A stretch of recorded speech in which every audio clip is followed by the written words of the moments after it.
We have the 2020 Nissan X-Trail.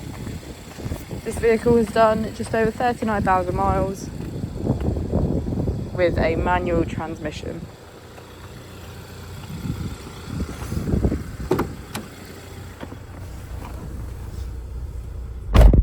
To the left of our steering wheel, we have automatic headlights as well as our keyless ignition. On the right, we have voice control, cruise control, and our automatic wipers. Moving on to our screen, we can access Waze, media, apps, and internet.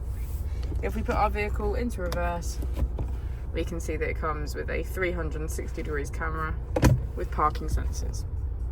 Just below our screen, we have our dual zone climate control, which includes heated seats on either side.